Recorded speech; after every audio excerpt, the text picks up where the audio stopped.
আসসালামু আলাইকুম, স্বাগতম সবাইকে ইন্টিগ্রেশনের ক্লাসে। এবার আমরা দেখব থিওরি নাম্বার 16, tan এবং cot-এর যদি উচ্চঘাত থাকে তাহলে আমরা কিভাবে করব। যেমন এটা থাকতে পারে, ধরো tan এর উচ্চঘাত মানে integral tan to the power nx dx আছে, যেখানে n এর ভ্যালুটা 2 এর চেয়ে বড় থাকবে, ওইটাকে বলা হয় উচ্চঘাত, 2 এর চেয়ে যদি বড় থাকে। ঠিক সেমভাবে cot-এর ক্ষেত্রে থাকতে পারে integral cot to the power nx dx সমান, যেখানে n গ্রেটার দেন 2। যেমন এক্সাম্পল দেখাই, এটা হচ্ছে ইন্টিগ্রাল, ধরো tan to the power 4x dx আছে, এখানে integral cot to the power 4x dx আছে। কিভাবে আমরা সলভ করব? সলভ করার সিস্টেমটা 3 স্টেপে বিভক্ত। 3টা স্টেপ দেখো। প্রথম স্টেপে তোমায় কি করতে হবে, এখানে যে পাওয়ারটা থাকবে, পাওয়ারটা থেকে একটা tan স্কয়ার x বা একটা cot স্কয়ার x কে তুমি আলাদা করে দিবা। আলাদা করে দেওয়ার পর যেটাকে আলাদা করছো ওটা সমান sec স্কয়ার x - 1 বসাবা, দেন tan x কে z ধরবা। এই স্টেপগুলো ফলো করে যদি tan x বা cot x কে z ধরবা, আর এখানে যদি cot স্কয়ার x সমান বসাও তাহলে এটা সমান বসাবা cos স্কয়ার x - 1। এখানে tan x এর ডট ধরবা বা cot x equals to z ধরবা, যখন যেটা দেওয়া থাকে আর কি। যদি tan দেওয়া থাকে tan ধরবা, cot দেওয়া থাকলে cot ধরবা। সো আমি যদি এই জিনিসটা এখানে অ্যাপ্লাই করি, দেখো প্রথমে একটা tan স্কয়ার কে আলাদা করব, tan টু দ্য পাওয়ার 4 আছে। সো আমি যদি tan স্কয়ার কে আলাদা করি তাহলে tan স্কয়ার x পড়ে থাকবে, একটা tan স্কয়ার x কে আলাদা করে দিলাম, এই যে এটা।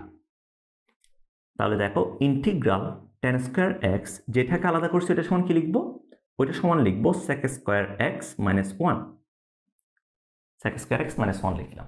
ঠিক আছে, এরপরে ইন্টিগ্রাল তুমি গুণ করো তো, tan square x sec square x dx minus integral tan square x মানে integral tan square x dx, এটা পড়ে থাকে না। এখন sec স্কয়ার x এটা হচ্ছে কাট dx, tan x এর dx না, এরপরে কি বলছে tan x কে z ধরতে, tan x কে তুমি z ধরো এরপরে। সো আমি এখান থেকে লিখতে পারবো, যদি tan x ইকুয়ালস টু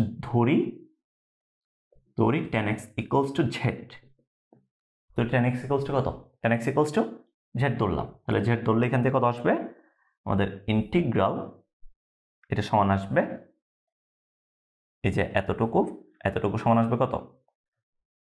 এরপর আর যদি আমি tan x এর ডেরিভেটিভ বের করি তাহলে এখান থেকে sec স্কয়ার x dx সমান লেখা যাবে dz।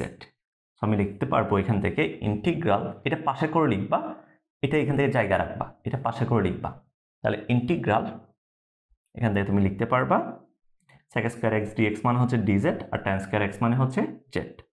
তাহলে আমাদের আসতেছে z স্কয়ার dz, যেখান থেকে আমরা লিখতে পারবো এটা সমান হচ্ছে z cube divided by 3, z cube divided by 3।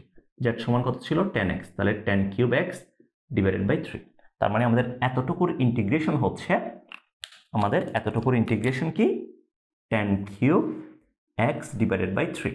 এরপর বাকি আছে কে ইন্টিগ্রাল tan স্কয়ার x বাকি আছে। সো এটা লিখতে হবে না, ইন্টিগ্রাল tan স্কয়ার x এটা সমান কত, tan স্কয়ার এর ডাইরেক্ট কোনো ডেরিভেটিভ হয় না, এটাকে সেকে কনভার্ট করতে হবে, তাহলে sec square x -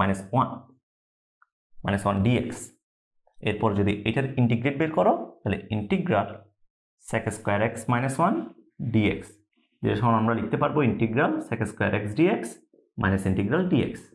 sec square এর ইন্টিগ্রেশন কত, sec স্কয়ার ইন্টিগ্রেশন হচ্ছে ddx of tan x, tan এখান থেকে আসবে tan x আর এখান থেকে আসবে -x প্লাস c।